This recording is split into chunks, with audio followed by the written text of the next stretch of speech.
হ্যাঁ ইয়ার্স, আপনারা অনেকে হয়তো জানেন না, বিএনপি চেয়ারপারসন বেগম খালেদা জিয়া, ওনার জন্মস্থান মূলত বাংলাদেশে না, আমাদের ভারতের জলপাইগুড়ি, পশ্চিমবঙ্গের জলপাইগুড়িতে ওনার জন্ম।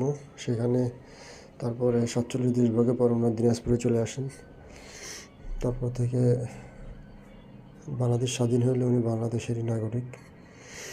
এখনও তো সেখানকার জলপাইগুড়ি মানুষ, যে স্কুলে তিনি পড়েছিলেন সেই স্কুলের টিচার বা অন্যরা এখনও তার জন্য শোকাহত।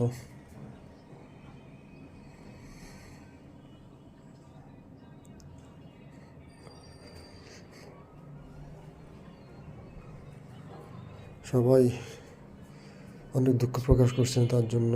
এরকম একজন মানুষ মরে গেলেন।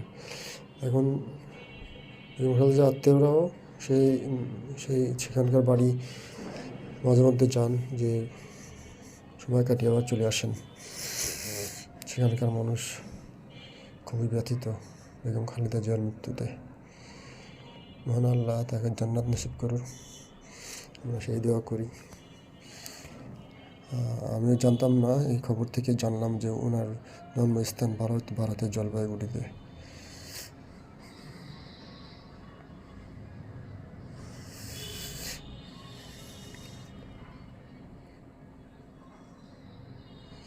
আপনারা এখানে বিস্তারিত এখানে লেখা আছে, আপনারা দেখে দেখে পড়ে নিতে পারবেন।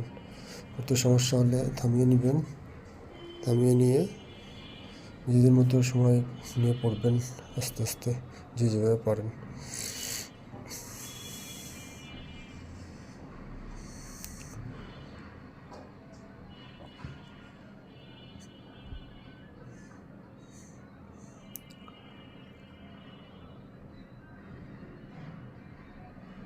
সালে জন্ম, 47 সালে তিনি ভারত থেকে বাংলাদেশের দিনাজপুরে চলে আসছিলেন।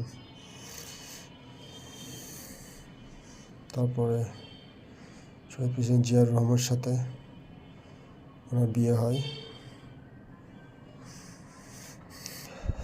তারপর তো ধীরে ধীরে তাদের জীবন অন্যরকম হয়ে যায়।